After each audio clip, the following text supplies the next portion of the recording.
Iniciamos el viaje por esas páginas donde todo es posible. Entre libros.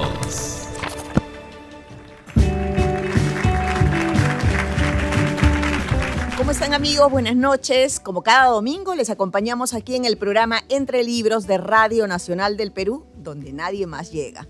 Hoy vamos a hablar de Vida Animal. ¿Qué es Vida Animal? Pues la última novela de María José Caro. Gracias a Alfaguara, que nos ha enviado el libro, ¿no? Aquí tienen Vida Animal y nos va a contar de qué trata esta novela. Con la cita con la que yo me podría quedar es que es una ilusión conocer a las amistades de tu infancia y adolescencia después del largo paso del tiempo. Estoy de acuerdo con eso, pero a ver qué nos dice María José Caro. ¿Cómo estás, María José? Bienvenida a Radio Nacional del Perú. Hola, Magnolia, gracias por la invitación. Gracias a ti. A ver, cuéntanos, ¿cómo es que nace Vida Animal? Sí, bueno, Vida Animal nace un poco de lo que tú dices, ¿no? Yo quería explorar una historia sobre las amistades, teniendo en cuenta que hay amistades que se prolongan durante muchos años en la vida, que son esas amistades que hacemos cuando estamos en el colegio y somos pequeños, y cuando ya estamos mayores, en realidad, pues casi no tenemos nada en común con esas personas, pero existe algo que aún nos une, ¿no? Uh-huh. Que cada vez se hace más y más frágil. Entonces, esta es la historia de cómo un grupo de amigas se encuentra después de un tiempo, van a una despedida soltera que en realidad parece más una pijamada y empiezan a salir a la luz ciertos resentimientos y cosas que llevan ocultas, ¿no? Pero uh-huh. es como igual es este espacio que solo ellas pueden reconstruir, que habla del pasado, que está a finales de los 90, inicios de los 2000 también. ¿Crees que cuando uno escribe retorna a la infancia, a la juventud? Yo creo que sí. De hecho, yo escribí esa novela porque quería de alguna manera encapsular la etapa en la que fui yo adolescente, ¿no? Que uh-huh. es el inicio de los 2000. Entonces quería que se sintiese la música de esa época, lo que se veía en la televisión en esa época, las actividades que tenían los jóvenes en esa época. Entonces creo que la escritura justamente nos hace retroceder y luego nos ayuda a fijar justamente ese tipo de momentos en la memoria que es tan frágil, ¿no? ¿Y crees que ayuda a curar heridas? Yo creo que sí. O sea, uh-huh. Para mí la literatura nos ayuda a entendernos mejor. Quizá las cosas que nos duelen nos sigan doliendo, pero las podemos ver desde distintas perspectivas. Nos ayuda a pensar mucho más acerca de lo que sentimos. Para quienes no conocen todavía a María José Caro, ella fue incluida en el año 2017 en Bogotá 39. ¿Qué significó para ti esa inclusión en este grupo? Bueno, significó básicamente...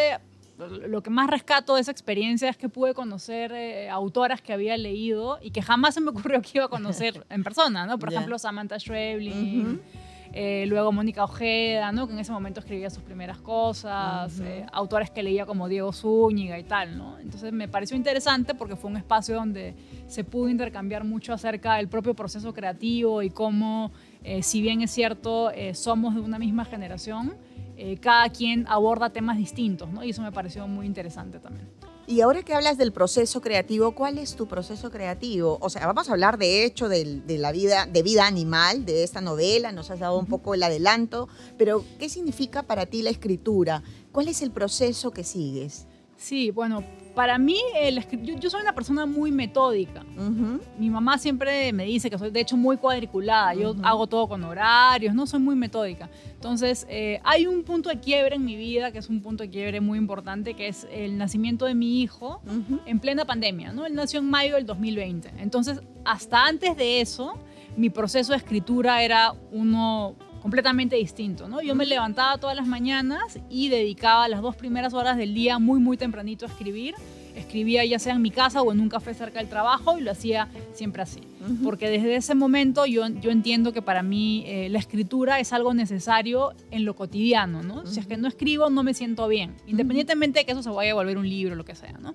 Luego de que nació mi hijo y pues mi mundo se puso de cabeza en plena pandemia, ya te imaginarás, sí, dejé claro. La escritura un tiempo, uh-huh. pero no me hallaba tampoco a mí misma, ¿no? Entonces, sentías que te faltaba algo. Sí. Se necesitaba ese espacio que es para mí la escritura, que me permite replegarme un poco de lo cotidiano y irme a otro lugar, ¿no? Entonces ya acomodé mejor mis horarios, empecé a escribir un poco más tarde, pero siempre dándole el espacio que merecía, porque para mí es un acto necesario, ¿no? Más allá de la publicación, el hecho de hacerlo es algo que me ayuda a llevar mejor el día a día. Creo que para quienes escribimos eso es indescriptible. Por más que yo lo cuente, o por más que lo cuentes tú o cualquier autor que viene aquí, sabes que tienes esa necesidad. Y también pasa cuando hacemos deporte. Que ya un mes y sientes la necesidad de que, ¿no? Ahí falta mover un poco los tornillos, las tuercas y todo lo que hay. Me parece que has hecho una analogía perfecta, porque yo también hago deporte y el día que no hago deporte siento también que algo ahí no cuadra, ¿no? ¿Y cuándo inicias la escritura de Vida Animal? ¿Cuándo dices voy a hacer esa novela? Ya nos has explicado el por qué tenías la necesidad de hacerlo, ¿no? Pero ¿cuándo inicia? ¿Desde hace muchos años o eres de las autoras que apunta y dice voy a escribir algo sobre este tema? Yo empecé a escribir Una vida animal como en el año 2018, que era una novela que se llamaba Vida Animal, que estaba centrada en solo uno de los personajes de la novela. Luego, cuando nació mi hijo, intenté retomar la novela, algo en mí había cambiado y no me sentía en el mismo lugar de la persona que estaba escribiendo eso. Y dije, no tiene sentido. Entonces, me puse, no sé, en un momento me puse a ver una de estas películas que a mí me gusta mucho, que se llama Now and Then, que es una película de los 90 donde ves a un grupo de amigas que de adultas son Melanie Griffith, Demi Moore y qué sé yo, que hablan de sus vidas. Y dije, me gustaría hacer algo similar, ¿no? Entonces me puse a pensar justamente también en mis amistades de la niñez, que hasta ahora me acompañan y tal, y dije, voy a hacer una suerte de novela que parezca también una película de adolescentes y tal, y que sea en un espacio muy acotado, ¿no? Que es de las chicas que están finalizando los 90. Nos has llevado de la mano por Camino Real y todo Camino ese del mundo, Inca. Sí. Caminos del Inca. ¿Camino Real? Del Inca. Ay, mira, me he confundido, pero Caminos del Inca. Sí, has inclusive mencionado algunos bares que hay cercanos y todo en la novela, ¿no? Sí. Que son unas chicas como que básicamente lo que conocen es su colegio de monjas, su casa, el centro comercial y este bar que está por ahí que recibe a los chicos que supuestamente van al centro comercial. Sí, pero en esa línea narrativa que tienes hay varias historias, no solo la del personaje principal, que creo que no tiene nombre, ¿o me parece? No tiene nombre. No tiene nombre. ¿Por qué? ¿Ha sido a propósito? ¿Ha nacido así? ¿Cómo ha sido? No sentí la necesidad de ponerle un nombre, porque al ser los ojos del hilo conductor del relato, me pareció que funcionaba bien. Ya, a mí más bien me daba la impresión como de que querías hacerla como invisible, como en ese tiempo que fue un poco invisible, no estaba en el grupo. O no sé, esa impresión fue la que me dio al leerlo, que por eso no le habías puesto nombre. También un poco por ahí, ¿no? Porque la narradora es quien está un poco más por fuera del grupo, ¿no? Que ve cómo se comportan sus amigas, que no comparte tanto sus ideas, ¿no? Pero que tampoco se atreve a decirlo, ¿no? Porque ese es el rol que ocupa en las amistades, ¿no? Yo quería jugar también un poco con el hecho de los animales y que un grupo de amigas puede funcionar como una manada donde cada quien tiene un espacio particular y ocupa un rol específico, ¿no? Y la narradora ocupa justamente el rol que es un poco el más sosegado, ¿no? El que no es tanto protagonista activo, ¿no? Como son las otras amigas que tienen otro tipo de características. Y como decías, plasmas los 90s aquí, pero también hablas mucho de la familia, de qué significado tienen los padres para uno. Y de hecho, más de uno que lea Vida Animal, estamos conversando con María José Caro, justo, del libro, la novela que nos han enviado del Alfaguara. Y en verdad, relatas pues la vida de los padres, no solo del personaje principal, sino también del entorno de las amigas, ¿no? Y te das cuenta que no hay perfección aquí. Los padres nos equivocamos, ¿no? Nos volvemos a equivocar y los hijos están ahí para mirarlos, inclusive para auxiliarlos en algunos casos, ¿no? Que es como la personaje principal que lo termina recibiendo nuevamente. Y que en alguna parte he escuchado que dices que prácticamente esas cámaras que ven entrar al papá te hacen sentir como que tú estuvieras husmeando sobre la vida animal. ¿Por qué? Claro, ahí, bueno, es también como dices, ¿no? O sea, vemos al grupo de amigas, vemos a su entorno, vemos que la narradora se compara a su familia con una de las amigas, luego vemos que eso no es perfecto. Y también yo quería, con la novela, jugar a dos tiempos porque quería hablar de una suerte de segunda adolescencia que está al inicio de los 30, ¿no? Que es cuando pasas los 30, igual estás un poco desencajado, ¿no? Entonces a la narradora le toca recibir en una suerte de impulso a su papá en su casa, a un papá que conoce prácticamente de los fines de semana, ¿no? Que no son tan cercanos, y tiene que darle un hogar y pasa de ser hija a un rol de cuidadora del papá. Y a mí me gusta mucho esta idea de lo de las cámaras trampa, que las ponen los científicos a los animales para que podamos ver cómo se comportan cuando ellos no se sienten vistos. Entonces está jugando con eso, con el hecho de que las cámaras de seguridad del departamento graban al papá en todo su esplendor, ¿no? Entonces ella se pregunta, esa es la verdadera intimidad de mi papá, la que no conozco, ¿no? Y es la que, pues, nadie conoce del otro, ¿no? Y es lo que algunos padres más bien quisieran hacer con sus hijos, ¿no? Para ver qué seguimiento tienen, sobre todo por este paso del crecer, ¿no? De alejarse un poco de la niñez y entrar a la juventud. ¿Cómo ha sido ese proceso para ti? Porque lo reflejas aquí a través de los personajes, pero para ti como María José Caro, ¿cómo ha sido ese proceso? Bueno, mi proceso de la adolescencia fue muy similar a ese. Ya. Yo estudiaba en un colegio de monjas, mi mundo era muy, muy cerrado, un espacio muy acotado, iba a esos centros comerciales, supuestamente al cine, pero en realidad te ibas a un bar o al parque a tomar ron barato, ¿no? Entonces eso era un poco, ¿no? Pero en esa época no existían los celulares, ¿no? Quedabas en que te recogían a tal hora y iban a recogerte los papás, ¿no? Entonces fue un paso de ese estilo, ¿no? Y hablas también de la traición ahí, ¿no? O sea, cómo la traición está también presente y varios otros aspectos de la vida que uno tiene, no solo en la adolescencia, sino también en la adultez. Entonces, has fijado varios de estos puntos en una novela que no es tan larga en realidad, lo puedes leer de una sentada. Pero si te detienes, puedes ver traición, puedes ver el amor de juventud, puedes ver el amor hacia los padres, ¿no? Esa mirada que tenemos de repente cuando somos chicos de ver al padre perfecto y que no lo ves, que después de años descubres inclusive quiénes realmente han sido tus amistades y qué es lo que has vivido tú de chica y ahora de grande, ¿no? Que los miras desde otro lugar, ¿no?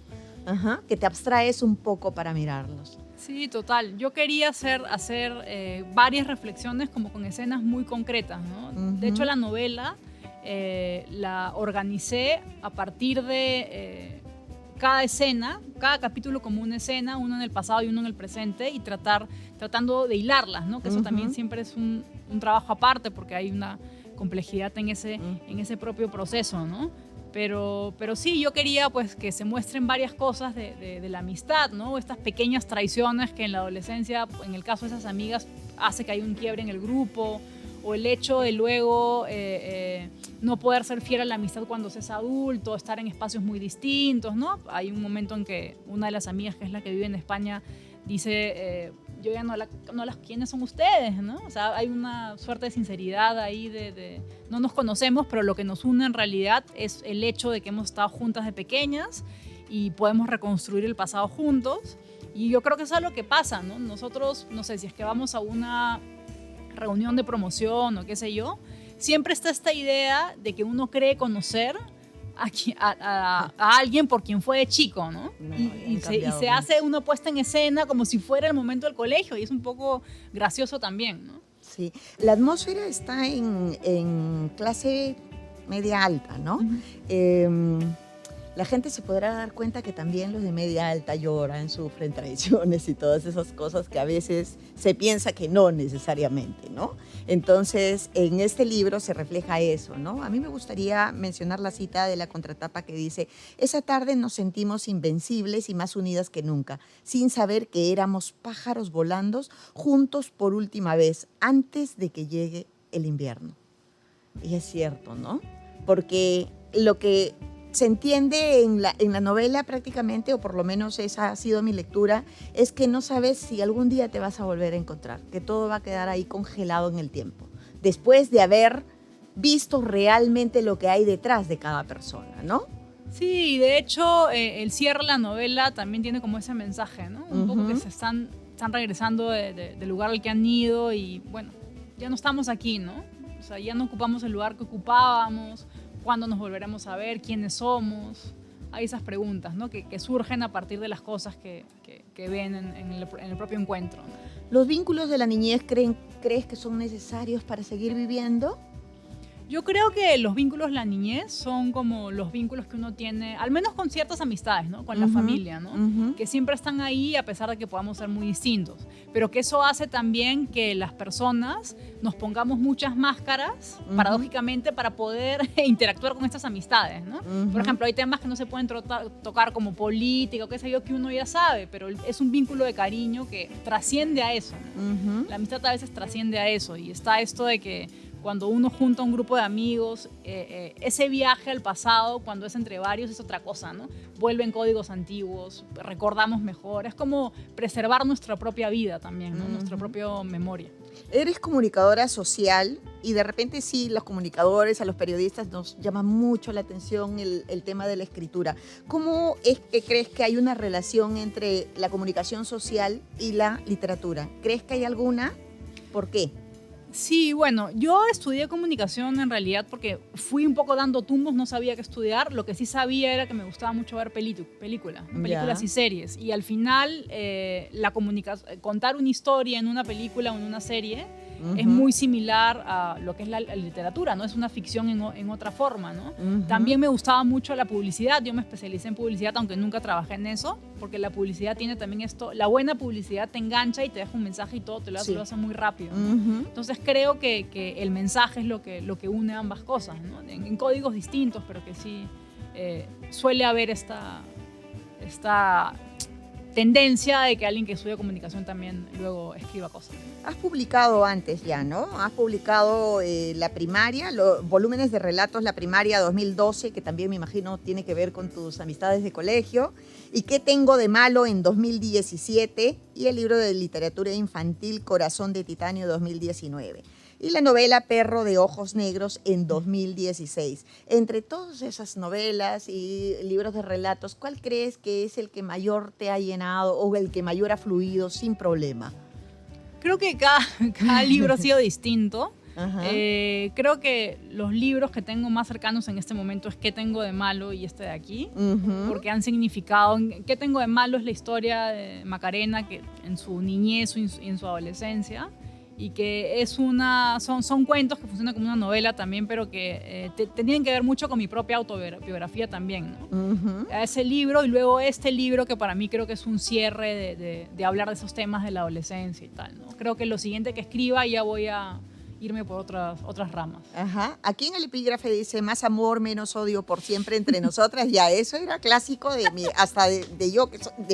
escuela, que somos de los 80. Tú eres más joven, ¿ya? Pero sí, eso de más amor, menos odio por siempre, más de uno lo puede ubicar entre nosotras, ¿no? Pero aquí hay una cita que dice, las palabras nunca dicen lo que queremos decir con ellas. Jonathan Safran Foer. Entonces, ¿por qué lo pusiste? ¿Por qué lo puse? Porque la narradora de la novela es alguien que mira al grupo un poco desde fuera, ¿no? Es un poco la observadora de toda esta dinámica entre las amigas, siendo parte de ellas, ¿no? Y es una narradora que se guarda muchas cosas en las que piensa, ¿no? Sabemos lo que piensa, pues porque ella es quien nos lo está contando, pero las amigas no tanto, ¿no? Entonces, o luego también hay estas dinámicas en las que se dice una cosa a manera de consejo y en realidad se está metiendo un puñal, ¿no? Entonces un poco quería jugar con ese tipo de... La falta de transparencia que hay en las palabras que uno dice, ¿no? Exacto. Salvo en las personas que a veces no tenemos filtro y preferimos decir directamente las cosas, ¿verdad? Aquí yo separé en una página, una partecita, y la quiero leer porque me pareció interesante. Estaban escuchando canciones y ese tipo de canciones, Yo no soy tu prisionero, y la cantaban inclusive, y dice, leí en un estudio que pasados los 30 dejamos de explorar nueva música, el repertorio se acorta, volvemos a las mismas canciones una y otra vez, nuestros cerebros nostálgicos se obsesionan por recordar total y absolutamente cierto. ¿Te pasa a ti? A mí me pasa. Sí. No sé si a los 30, pero más o menos por esa edad. Sí, me pasa a mí, yo ya tengo como un repertorio que se ha cortado, o el hecho de que ya no entiendo las jergas que usan los jóvenes ahora, ¿no? Usan unas palabras que son códigos totalmente ajenos a mí, ¿no? Entonces ya uno se queda como encallado y la música sirve mucho para eso, ¿no? Quedamos encallados como que en otro lugar. Y también acá hay otro, también referido a la música, porque hablas mucho de la música, inclusive haces referencias a canciones aquí que me han recordado esta época. Yo era más grande que tú, como repito, pero en edad. Pero dice, cada canción era como un capítulo de algo mayor, un orden intencional en búsqueda de un efecto concreto, un viaje musical que hoy ya no existe, ¿no? Sí. Y con esa nostalgia que uno habla, a veces uno suele poner música cuando maneja, cuando vas en el bus o donde estés, y sientes que ese pasado ya no va a retornar. Sí, aparte, y no solo el pasado, sino también los hábitos, ¿no? En esa época uno escuchaba un disco completo, ¿no? Ahora ya la tendencia es a escuchar una cosa por aquí y otra por allá, todo lo micro, ¿no? O sea, eso es un poco que se ha perdido, ¿no? Y es valioso dentro de la música. Sí, definitivamente. ¿Cuáles son tus referentes literarios, María José? Bueno, tengo diversos referentes literarios, desde Bryce, me gusta mucho Lorrie Moore, bueno, Alice Munro, que acaba de fallecer, tremenda cuentista, ¿no? Me gusta mucho la literatura norteamericana, que tiene minimalismo, ¿no? Frases cortas. Cheever Carver, John Fante me encanta también. Yeah. También, si pensamos en autores contemporáneos, pues Mónica Ojeda me parece una crack, ella tiene una ruta muy clara y distinta, acaba de sacar su libro de los chamanes, que es sobre un festival que sucede en los Andes, muy, muy loco. Tengo referentes muy diversos en cuanto a literatura, y no solo literatura, veo muchas series, películas, entonces creo que todo eso me marca, ¿no? Para quienes escriben, ¿tú crees que ver películas aporta a la escritura? Yo creo que sí. Sí, ¿verdad? Sí, nos ayuda a plasmar o a escenificar una escena desde otro punto de vista. Nos ayuda también en los bloqueos creativos. Creo que ver una película es lo mejor que puede suceder. Creo que alimentarnos de diversos tipos de lenguajes ayuda siempre en la escritura. Cuando eras niña, ¿pensabas que ibas a escribir literatura? Jamás. Yo, no. Cuando era niña, estaba muy alejada de las bibliotecas. Lo único que hacía era ver televisión. Estaba este bicho de la ficción, eso sí, pero era televisión, eran series. De niña yo decía muchas mentiras, tenía un problema de decir mentiras. Es que ya estabas imaginando ahí todo lo que ibas a escribir. Parece que sí. Eso es lo que debe de haber pasado definitivamente. Y un libro que recomendarías, o no sé si dos. Lo que pasa es que los autores que vienen aquí a Radio Nacional del Perú casi siempre le pedimos referencias literarias. Nos parece interesante porque muchos nos han escrito diciendo, miren, ustedes nos recomendaron leer a Vallejo, entonces lo tengo anotado ahí para comprarlo y leerlo. Y así, ¿no? De diversos autores. Entonces sí me gustaría que digas un libro indispensable, o varios libros si quieres, que deberíamos de leer antes de morir, de esos que no nos podemos morir sin haberlos leído. Hay un libro que es poco conocido, que se llama Un año pésimo, de John Fante. Y es muy valioso porque es una historia muy pequeña sobre un niño que quiere que su padre, que es un obrero, le regale, un inmigrante italiano en Estados Unidos, que le regale un bate de béisbol, ¿no? Y toda la novela gira en torno a eso. Y luego te das cuenta que no, tiene otras complejidades. Pero lo que hace Fante genial es que con una prosa muy sencilla te puede matar, ¿no? O sea, te da unos mensajes que te conmueven muchísimo, ¿no? Entonces creo que es un libro que mensajes referidos a la familia, a la vida familiar sobre todo, ¿no? Pero creo que es un libro que además tiene otro tipo de función, y es que anima, por cómo está escrito, anima a uno animarse a escribir. Porque al leer algo que puede ser tan brutal y está escrito tan sencillo, dices, yo también puedo hacerlo, ¿no? Quiero intentar hacerlo. Eso es un poco lo que me pasó a mí, por eso recomiendo mucho ese libro, ¿no? Luego, uno que lo deben haber leído ya, Un mundo para Julius, de Alfredo Bryce, esos Luego, uno que acabo de leer vinculado a la maternidad, se llama Un trabajo a tiempo completo, es de Rachel Cusk, que es una escritora norteamericana, que son ensayos sobre la maternidad, pero desde un punto de vista bien poco popular, ¿no? Entonces, es bien interesante también. Y eso debe ser por la mirada que has tenido después de tener un hijo. ¿Cómo es tu mirada después de haber tenido un hijo?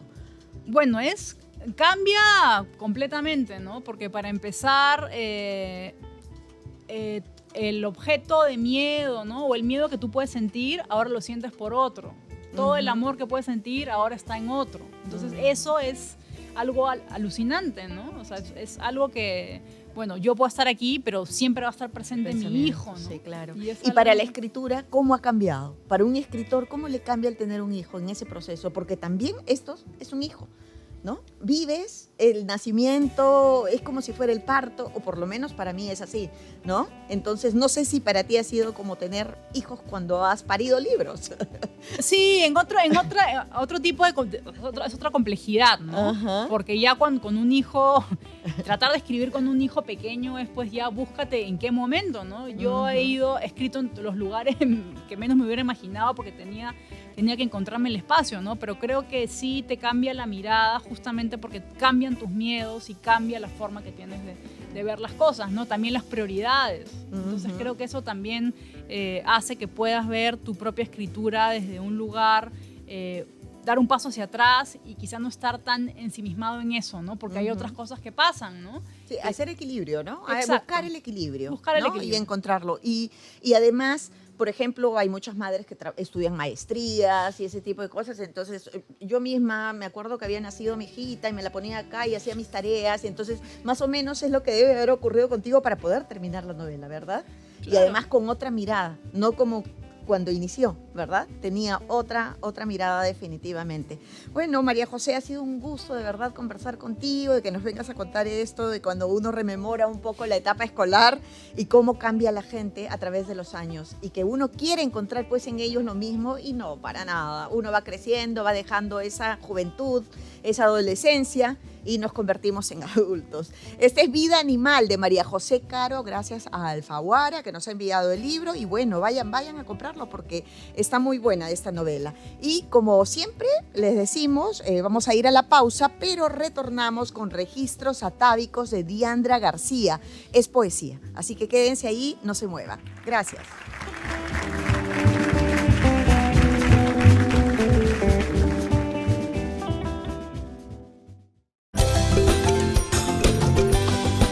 Radio Nacional, donde nadie más llega. Radio Nacional, 87 años en el corazón de los peruanos. Presenten los hechos que marcaron y marcan nuestra historia. Conectamos a todo el Perú con información veraz, entretenimiento, cultura. Y la música nos une. Radio Nacional se renueva y apuesta firme por la innovación. Hoy miramos el futuro con optimismo. Nuevos equipos con tecnología de punta y mejoras en nuestras cabinas de transmisión. Radio Nacional más viva que nunca. Sintoniza Radio Nacional en los 103.9 de la FM y ahora también en el 7.2 de la televisión digital terrestre.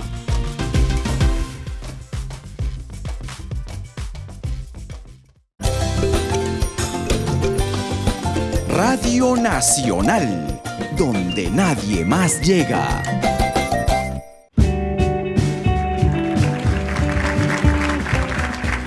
¿Cómo están, amigos? Estamos de retorno aquí en Entre Libros de Radio Nacional del Perú, donde nadie más llega. Y lo prometido es deuda, vamos a hablar de poesía. En la primera media hora hemos hablado con María José Caro de su novela Vida Animal, gracias a Alfaguara Ediciones. Y ahora vamos a hablar de Registros Atávicos, gracias a Diandra García, que ha venido el día de hoy. Y este libro ha sido enviado por Alastor Ediciones. Así que vamos a conversar hoy con Diandra. Antes de la entrevista le decía que Diandra significa mujer guerrera y ella no lo sabía. Así que hemos averiguado aquí en Entre Libros el significado de su nombre. Bienvenida, Diandra. Hola, muchas gracias. ¿Qué tal? ¿Cómo estás, Diandra? Alastor Ediciones también significa Dios de la venganza, Dios de los malos actos. Así que vamos a ver qué tiene que ver esto con tu poesía. Para quienes no conocen a Diandra, es bien jovencita, en realidad nacido en el año 2000. ¿Eres trujillana o vives en Trujillo? Yo soy trujillana. Actualmente radico en Lima, pero trujillana de nacimiento. Y además has estudiado Ciencias de la Comunicación, estás estudiando Literatura Hispánica y ya has publicado, ¿no?, un libro de cuentos, Nombres para un desamor, de Dendro 2023. ¿No es sí, cierto? es el año pasado. El año pasado. Y ¿por qué menciono este libro de cuentos? Porque jalaste muchísimo mi atención cuando he leído el primer texto, Esta noche mi padre ha vuelto a ser infiel. Entonces, a mí me gustaría, no sé si lo quieres leer tú, me parece indispensable leer esta parte antes de ingresar a hablar de poesía. Pero este relato, ¿por qué ha sido colocado aquí? No necesariamente es un relato, pero esa manera de relato me abrió todo el panorama de lo que venía en tu poesía. Entonces, háblanos un poquito de eso. Bueno, cuando yo lo pensé también, tengo esta costumbre de hibridar la narrativa con la poesía cuando voy escribiendo. Entonces, cuando lo ubiqué allí, lo pensé como un prólogo. Claro, no existen los prólogos en la poesía, pero para mí sí era, como tú lo mencionas, una puerta para entender más o menos desde dónde se aproxima la voz poética a la ausencia del padre, la ausencia del amante, la ausencia en general en su vida, en cómo va afrontando y registrando lo que ella vivencia, porque es una mujer la que escribe. Me he apretado las uñas así en las manos, en los puños cuando he leído, ¿ah? En verdad, me jaló muchísimo esa parte. Y como te digo, me dio un panorama para quienes vayan a leer el libro Registros Atávicos, que trae poesía y muy buena. Sí quisiera decirles que lean primero el relato, porque, o relato prólogo, no sé cómo mencionarlo, que te va a abrir un panorama del resto de poemas que están escritos aquí. A ver, léenos una partecita de esto. Claro. Esta noche mi padre ha vuelto a ser infiel. Me lo cuenta ese que gusta de los cascos vikingos los fines de semana. Se sentó en una mesa con dos mujeres risueñas, morenas, hermosas. Papá solía abandonar a mamá cuando. Ese es el fin de la oración. Un condicional de tiempo que jamás completaré porque las palabras de papá son un hermetismo acuñado por mis carencias, cuando bebía, cuando viajaba, cuando se quedaba solo, cuando inhalaba cocaína y sostenía que sus pupilas dilatadas se debían al tabaco de etiqueta roja, pero era cocaína, blanca, blanquísima cocaína en el bolsillo del pantalón Levi's. Está claro que ese hablaba sobre amor porque ha padecido, padece y me contagia ese dolor con verdades que yo no debería oír. Una de ellas, las mujeres, sonreía de más. ¿Lo conoces?, le dijo, al ensanchamiento de sus labios, a la pulcritud de sus dientes, al cuchicheo a altas horas de la madrugada. Ese solo son dos parrafitos de lo que has escrito que vienen más, que te hace en verdad pasar la saliva. Así. Sí. Me gustó mucho este texto, me parece que tiene mucho contenido, me parece que hay más de lo que has escrito inclusive. Tiene un trasfondo, ¿no? Y que más de uno podría identificarse con este texto. Ese texto inicialmente correspondía a la sección final, a amor, porque habla un poco de esta sensación de amor y cómo se traslapa de algo que no te pertenece, una historia ajena a la de la madre, a la tuya. Pero decidí finalmente que era una buena forma de desgarrarse antes de mostrarle al lector cómo la voz poética va a ir hablando de otros temas, incluido el amor, pero también la familia. Creo que en ese texto se concentra mucho del poemario. Qué bonito, Diandra. Y a mí me gustaría leer una última parte de este texto, que apenas son 2 páginas y media, pero que me habría encantado leerlo completo. Y voy a leer la última parte y dice, y he sentido ganas de llorar, como cada recuerdo, que no soy la única, no lo soy. Tengo 4 medios hermanos regados en 2 continentes, una legión de espectros gobernando mis acciones, según la máxima innegable de que no estoy sola. Hay una mujer inocente en la habitación del fondo de cualquier escena de desengaño. No, papá, no fumaba tabaco de etiqueta roja, inhalaba cocaína. Me empujó contra un muro a los 15 años, lastimándome la espalda. Sus pupilas estaban dilatadas. Él no me reconocía. No, no soy la única. Y sin embargo, nadie se atreve a explicitar esta vergüenza de querer y ser querido, imbuido en los errores ajenos. A veces no me queda más alternativa que escribir en el diario, prostituyéndome al lenguaje, porque todo ocurre en mi cabeza, todo ocurre en mi cabeza, y es siempre papá con su olor a licor caduco, tratándome de ingenua, mintiendo impunemente, volviendo a ser infiel cada noche. Lindo tu texto, Diana, en verdad. Ahora, después de todos estos textos, este texto que hemos leído, también hay ilustraciones. Este libro tiene ilustraciones que parecen las de un diario, ¿no? Sí. Y lo has dividido en varios. Uno que dice y el 20. ¿Por qué esa numeración, no? En otros hablas de amor también, pero hay varias divisiones de este tipo. 20 y él, y después también hay 21 herencias, ¿no? Y creo que cierras con amor y algo, ¿no? Retornos y amor. Retornos de amor, ¿no? Amor 23, dice aquí. Entonces, ¿por qué? ¿Por qué has separado así el libro con estas ilustraciones? ¿Y quién las ha hecho? Valeria de Carlo. Apenas tuve la idea de qué quería visualmente para el libro. Yo supe que tenía que contactarme con Valeria. Era alguien a quien yo admiraba mucho desde que vivía en Trujillo. Entonces, de inmediato me comuniqué con ella. Le pregunté, ¿puedes hacerme la portada? Al inicio ese era el plan, que ella solo trabaje la portada. Y accedió, me dijo, nunca he hecho una portada de libro, esto es genial.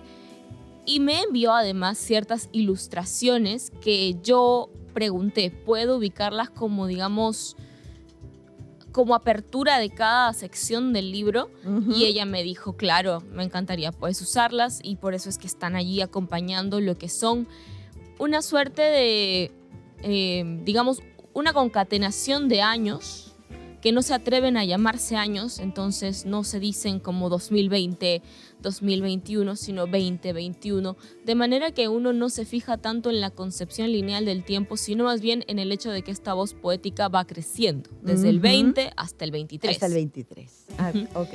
Claro. Ajá, para que nos entiendan también nuestros oyentes. ¿Y qué te impulsó a ti a escribir poesía? Es una larga historia. La primera vez que yo escribí poesía tenía, bueno, si se puede denominar eso poesía, yo tenía 5 o 6 años. Escribí un poema de amor desde la posición, desde la voz poética de un hombre que se había equivocado, que en este caso era mi padre. A mí me dolía mucho ver cómo mi papá era incapaz de decir las cosas, ¿no? Era una persona, hasta la fecha, ¿no? Es una persona que pocas veces se atreve a la palabra. Entonces, un poco fue un esfuerzo por acercarlo a mi mamá. Ese fue el primer poema que tengo escrito, que mi mamá conservó muy fielmente, como hacen las madres. Y ya luego a los 19 años yo escribí el primer poema que recité en la calle. Wow, fue una experiencia que recité para que 3 personas que se pararon caminando en la plazuela del Recreo de Trujillo, pero yo sentí en ese momento que era lo que quería seguir haciendo. ¿Cuál es? ¿La tienes ahí? ¿Te acuerdas? Asesino. Fue Asesino. Fue el primer poema. ¿Recuerdas una partecita? No. Ese poema me lo sé porque es como Baby One More Time de Britney Spears. Para mí es lo que todo el mundo en Trujillo me decía. Pero ¿puedes recitar Asesino? Sí. A ver, recítalo para nuestros oyentes de Radio Nacional. Es el primero. Ajá. La última vez me dije, si todo encaja, si ocurre casualidad, entono mi coro de causalidad. Pero vaya pieza filuda, deforme en traslación y rotación. Un segundo persigue, al minuto coincide, nunca llega a concertarse en conversación. ¿Quién soy yo? Minúscula, autorrepudiada, descárteme de esta caja narrativa a la que tuve acceso por colación. Porque se escapa de la comprensión, la lógica se pierde, la pieza jamás existió. Entonces mi motivación, por y para justificar el hielo agujereado a lagrimazos. Es pura energía desgastada en una noche en que la luz, cuando aparece, lo hace en comunión, y los síntomas percibidos, nunca expuestos en diagnóstico, por temor, por rechazo, por desvarío, posible, se basan en tergiversación. Estrellas confundidas que son polvo amarillento, qué pena no amarillo, residuo del óxido de la náusea que la humedad de mis ojos denunció. Y prosigue, ¿no? Hasta que tiene un final explosivo, un final de odio y repudio a la labor de sicarios sin retribución. Entonces, como es un poema tan lleno de ira, tan lleno de impotencia, también creo que las primeras personas que lo escucharon, las tres personas que valoro mucho, porque no sé quiénes eran, pero me dieron fortaleza en ese momento, empatizaron, ¿no? Se quedaron de pie en el tránsito eterno que es esa plazuela Recreo. Casi nadie se detiene, hay políticos, evangélicos, y la gente pasa ignorando. Entonces, ¡qué valiente! Tu nombre ha sido muy bien puesto, ¿no? La mujer guerrera, Leandra. ¿Por qué tachaste esa parte que dice posible? Ese es un retrato fiel de la escritura, porque al momento de yo redactar esa línea, ese es un poema muy performativo, es un poema que yo escribí casi que actuando. Claro. Entonces, cuando yo escribí esa línea, inmediatamente tuve la certeza de que nunca había sido posible y la taché. La taché porque supongo que en el momento de la escritura yo pensé, no la voy a usar. Y luego, cuando lo pasé a limpio, me gustó cómo sonaba esta repetición de posible. Entonces decidí mantenerlo con la línea. ¿Y la poesía crees que cura? Sí. Yo creo que definitivamente hay un proceso catártico en la poesía. No sé si está hecha toda la poesía para curar. No sé para qué está hecha la poesía. Creo que eso es justamente lo bonito, No tienes una definición exacta de lo que es poesía para ti. O para ti, ¿qué es? ¿No? Para mí sí. Para mí siempre ha sido una manera de afrontar el silencio desde el principio. Desde que intenté hablar por mi padre, siempre ha sido hacer tangible algo que yo no podía alcanzar. Sin embargo, hay distintos tipos de poesía. Yo no me atrevería a encerrarla toda en un solo lugar. Y si la encierro, probablemente va a tener ella misma las garras para salir de allí. Hay escritores que dicen que lo han tenido aquí como presos dentro de uno y que se han revelado. Hay un momento en que ya no puedes tenerlos. Esa palabra ya no la puedes tener dentro de ti, que hay que revelarla, ¿no? Que como esos presos que quieren libertad, lo mismo pasa con las palabras. ¿Te pasó a ti con un asesino? Un poco sí. También diría que cuando dijiste revelar, un poco pensé en el proceso de la fotografía, ¿no? Otras veces es así, otras veces es revelar el poema como si fuera una imagen que va apareciendo. Hay distintos tipos de poemas, pero en ese caso sí yo me sentía muy encerrada, muy presa. En esta parte de Yel he separado un poema que a mí me gustaría leer, y así vamos a ir turnándonos de las otras partes también. Palabras para tranquilizarte el alma, dice. Yo no necesito que cobijen mi alma, tengo vellos en el cuerpo, soy un mamífero, con piernas del tamaño corriente, la boca definida, la cabeza en alto, las manos escribiendo, que soy un mamífero adulto. Otros, ocultos entre mamas, sacan la lengua, inventan el rostro metafísico, sensible sin piel, para besar serpientes que la mudan. Ese es el que escogí en este capítulo. ¿Y cómo así nace Palabras para tranquilizarte el alma? Un poco ese poema es bastante único dentro de esa sección porque tiene un lenguaje más pausado, más contenido que el resto de textos que más bien gritan de una manera muy histriónica. Ese poema es más tranquilo, pero sigue siendo punzante, por eso es que está en Yel. El poema un poco intenta afrontar la cuestión del alma y del refugio de las personas que se disculpan en esta persecución de ser humanos y sin embargo no afrontar el hecho de que se han equivocado. Para mí era una cuestión de somos animales, en tanto eso erramos. Hay que aceptar esa animalidad y afrontarla. Un poco tiene relación con lo que has mencionado mucho, ser guerrero, afrontar el hecho de que tus palabras han tenido un impacto más allá de lo que se dice. Las palabras son muy corporales, entonces es un poco eso, es un poco decir, las palabras no vienen del alma, las palabras vienen del cuerpo, y en este caso se dirige a un tú, la voz poética, que le ha lastimado a partir de eso, ¿no? A partir de haber hablado en vano, haber traicionado con la palabra.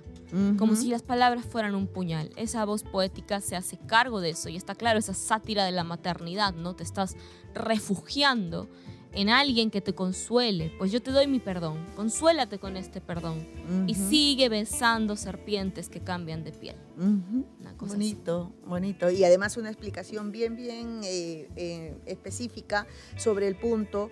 Y cuando vuelvo al padre de nuevo a ser infiel, y en verdad que leyendo la poesía nuevamente veo pues que es el reflejo de ese texto, ¿no? Y has escrito cuentos también, y los cuentos y la poesía, entre estos géneros de narrativa y poesía, ¿con cuál te identificas más?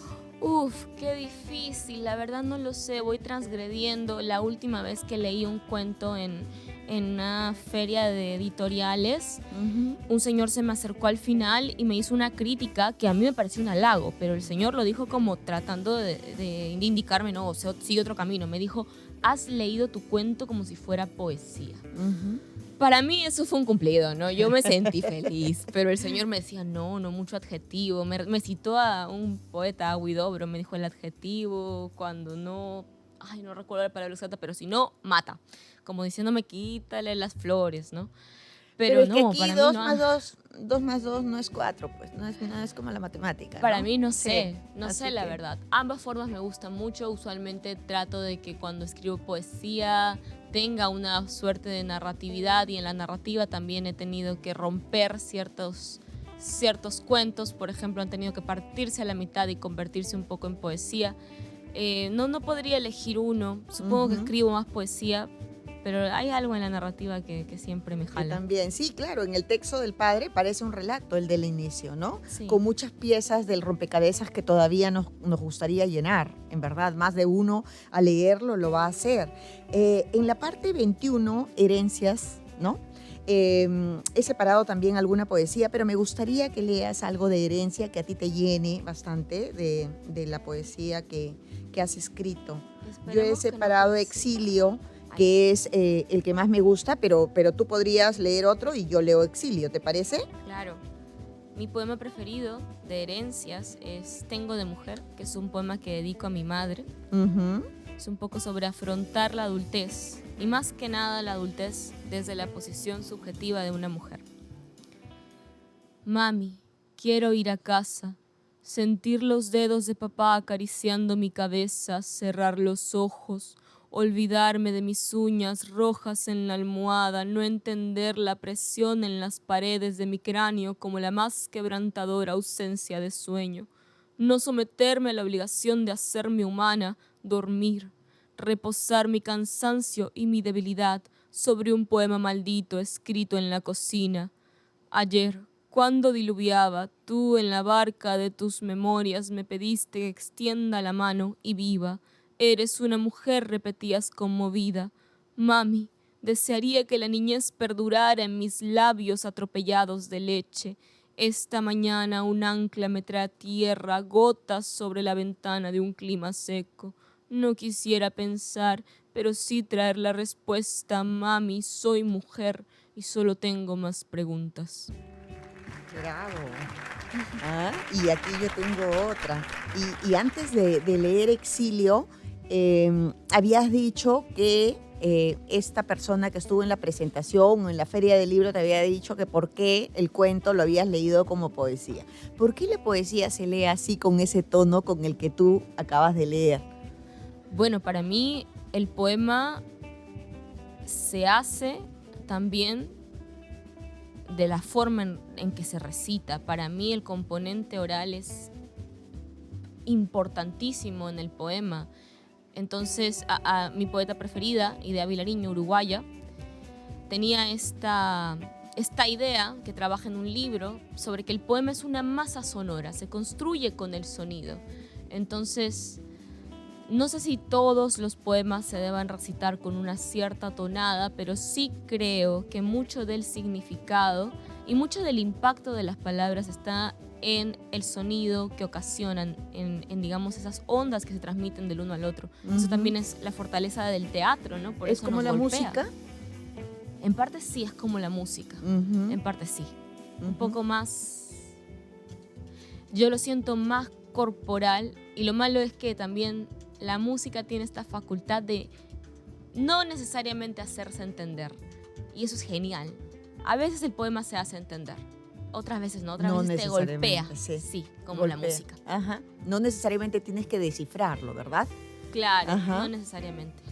Voy a leer Exilio y dice, es este el sofá suave, albergue en conflicto que acoge exiliados, el hecho alterno, contingentes llaves, cuando caen los anillos. Aquí duerme el hombre solo, la mujer sola, la frágil impotencia que los mantiene unidos en este desierto, ocaso de emergencia, nido intermitente, ausencia, el mueble oculta vino y esteriliza ataques que las sábanas no. ¿Te refieres también nuevamente a tu padre ahí? Claro, se habla del padre, de esta figura de exiliar al padre de la habitación matrimonial. Sí, es lo que sentí cuando leí este poema. Y de Retornos 22, ¿qué nos puedes leer? Esa sección tiene unos poemas que entre sí a veces se... Claro, habla un poco de retornar al yo poético que se repudia a sí mismo, que empieza a recriminarse distintas partes de sí y de su vida, pero también incluye dedicatorias a personajes como Amy Winehouse o Gabriela Mistral, ¿no? Sí, léenos uno de ellos. Yo, por ejemplo, separé retroceso y dice, di un paso atrás, presioné sueños que salieron deshechos por mi boca, volando más lejos que yo. ¿No? Entonces, si te animas, puedes leer uno de ellos, el que quieras. A ver, voy a leer el de Amy Winehouse, que es bastante curioso porque es un poema bien estructurado, sí, métrica total. Una última mentira. Morí a los 27, ardí con el alma contenida de reflejos y existencias pendiente, partí, habiendo libado calandrias, sexos más bien exangües de polen, dejé en el sol su tradición nefasta, maullidos que al latido se oponen. Tanto se me extirpó de la vena que la heroicidad me contuvo, triste pero fuerte fui su dueña, roca fanerítica, retorno oscuro. Vuelvo a este mito de mi nombre, claro cristal que respiro a diario, miento, que ya callan mis pulmones, viví de amar expuesta, morí de ajarme amando. Y así ha sido, ¿no es cierto?, con ella. Sí, la figura de Amy Winehouse es algo que me ha repercutido mucho. Esta mujer que ardió tanto que lo consumió todo, incluso a sí misma, mediante el amor. Entonces, sí, para mí Amy es una figura que hasta la fecha me retuerce las entrañas cuando veo su historia, ¿no? Cuando vi el documental, uy. ¿Has hecho poesía de alguna foto? ¿De alguna fotografía? Me parece que sí, pero no sé si esté acá, la verdad. No sé si está acá. Vamos a ir con la última parte, que el tiempo nos queda cortito. Mira, nos hemos leído bastante y además me ha encantado de verdad entrevistarte, seguir entrevistándote. Y vamos a ir a la última parte que dice Amor 23. Y ahí he separado específicamente el que dice Amor. Dice, ¿cuándo dejaré de palpar ese vacío? Ese vacío con la silueta de alguien. Un hombre sobre el mar de la Costa Verde, la velocidad, el ruido, mi paseo sobre las nubes, ese ánimo de regresar al pasado, como si estuviera en camino al Trujillo de 22 luces aún. Y mi madre, que me dice al oído que soy su única familia, no piensa que era él, no era él. Es una asfixia temporal de la vida, un bache en la carretera, una copia del abandono de mi padre, que ayer llamó solo porque era mi cumpleaños. Aún así, gritan los autos al mapa, gritan las gentes al universo entre sus dedos, grita mi andar de perro enfermo en la rosa sin pétalos ni carne de mi pecho. No era él, pero mientras sostuvo mi mano en la calle, ¿cómo se le parecía? Otra vez ahí, dolor. Sí, ¿No es cierto? ese poema es uno de mis favoritos. Es muy interesante también que cuando lo recité la persona para la que está escrito, porque ese sí es un poema de esos que está escrito para alguien, ni se percató que era para él. No, inmutable. Estaba ahí parado así como conmigo, no es la cosa. A ver. ¿Y tú podrías cerrar leyendo alguno de los poemas de ese capítulo? Sí. Ciudad Amarilla, un poema que dedico a mi ciudad, Trujillo.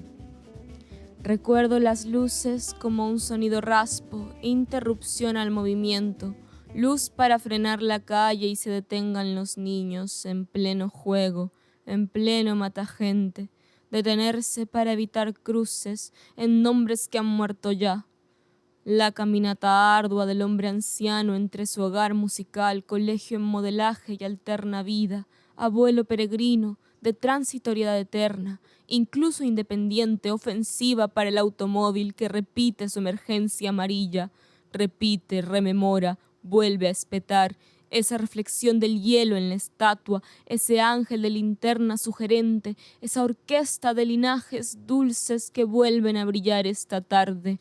Pero corre velozmente un árbitro de mi conciencia, de cuán unida estoy a este andamiaje heredado, cuánto del aura citadina aflorado en mi vientre. La primavera impacta en la vidriera de un casino y me mira a los ojos y recoge un lapicero y me dice que su tinta es azul. Ese y otros poemas van a encontrar aquí en Registros Atávicos de Diandra García. Nos ha acompañado en toda esta media hora. ¿Dónde es que podemos ubicar este libro de Alastor Editores? Bueno, está en la librería Placeres Compulsivos de Barranco. También pueden comprármelo directamente a mí. Yo soy Diandra Victoria en Instagram. Y bueno, sí, eso básicamente. También con Alastor Editores en la página de Instagram o su Facebook. Digamos que esas son las dos vías por las que pueden adquirir el libro. Estamos muy contentos de haberte tenido aquí, Diandra. No, gracias. No. Y para quienes quieran Registros Atávicos, ya saben, nos han dicho las librerías y todo. Para quienes quieren averiguar un poco más del padre, aquí está. Y tiene ilustraciones muy bonitas como de diario y creo que está bien leerlo. Hay varios poemas que tienen que ver con el padre y con ese dolor que a veces nos suelen causar sin quererlo, ¿no? Entonces hasta aquí estamos con el programa Entre Libros. En la primera media hora hemos tenido una entrevista con María José Caro, Vida Animal, y Registros Atávicos, como siempre, poesía en la segunda media hora. Muchas gracias, amigos, por escucharnos siempre, por estar ahí en Entre Libros de Radio Nacional del Perú, donde nadie más llega. Gracias.